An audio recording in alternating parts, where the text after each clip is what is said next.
This is going to be the second of 4 screencasts on the settings.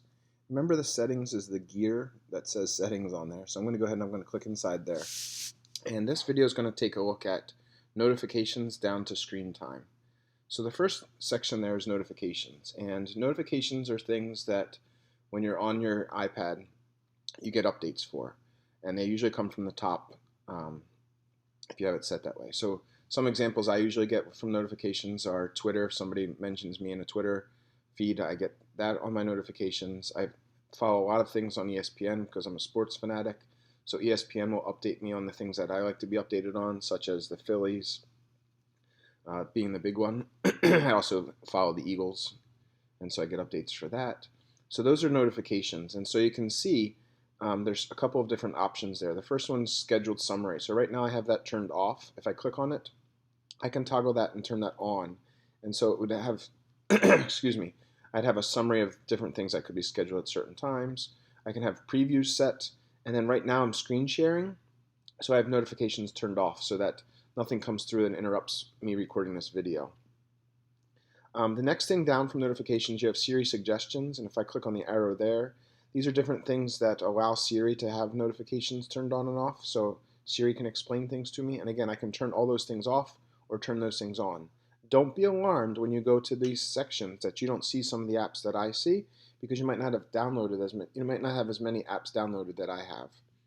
I'm going to hit the back arrow, and then I can go into notification style.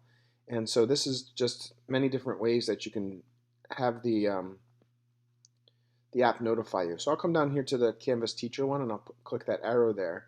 And you can see right now I have notifications turned on so that I'm allowing them.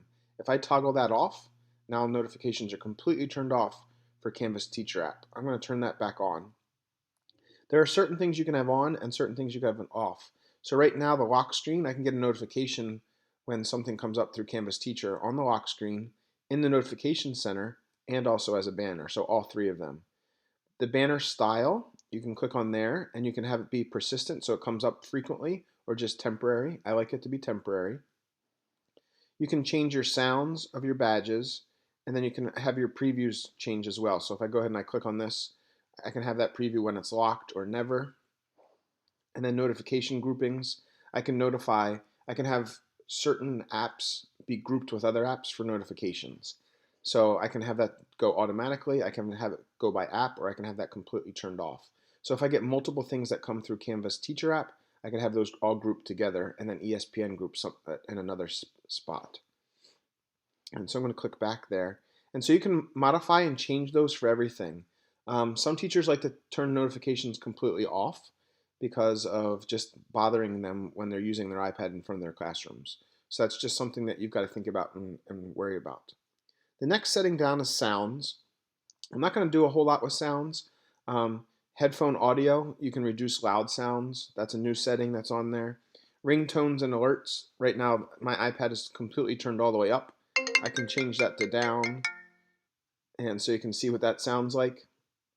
The ringtones, I have an opening one. The text tones, I have a note. The calendar alerts, I have a chord. Reminder alerts, I have a chord. AirDrop, I have a pulse. Keyboard clicks, I highly suggest you turn that off, as you can see with mine. Every time you type a letter, it clicks. Let me backtrack to the sounds. If you want to change the sounds from opening, you can go ahead and click on that. And there's many different sounds that you can have that are free. And then you also have down here, you can go to a tone store, you can download all your purchases of any ringtones that you might have purchased. And so that's just the different sounds. Focus is next. There are 5 different focuses that come up. Do not disturb is one that I have set so that any notifications that I just talked about, any text messages that I get, any updates that I get are completely turned off from 9 p.m. To 7 a.m. and I have that turned on. And you can see something new in here now is that I can allow notifications for certain people. So if I go in here, I can click and I can find somebody that I'll look for my wife just because. There's Christy, excuse me. And I can say that I'm going to allow notifications between that 9 and 7 time from Christy. I could also put my own kids in there. That's people. There's also a tab over here for apps.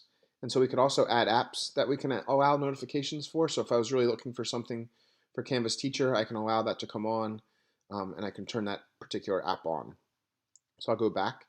The same thing works for driving. I use the driving feature all the time. Anytime I get in my car, I no longer get text messages that come through, so I'm not distracted by driving. My son's 16. I'm trying to convince him to have that turned on as well. You also have one for sleep, and so you can set sleep so that at certain times. So right now I have my family that allows that sleep things can come through or notifications come through. I can set up my personal time so that it's a focus so that I don't want people to bug me, and I can also do that for the work time. And so when that's toggled on down there where it says share across devices, if I also have an iPhone, all these settings would carry over to my iPhone as well. So know that. And then the last setting in here is screen time.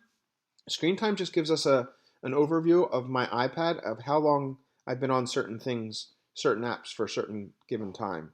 So this is great if you have your own kids at home. You can kind of like monitor where they are and what they're doing. And so you can see that on Tuesday I was on it for under an hour. Wednesday I was on it for just under an hour. And then Thursdays today, I'm hitting about a half an hour right now. And so the other things that you can do there, you can use a screen time passcode. And that just says like, so you're setting certain things so that a passcode comes on. Again,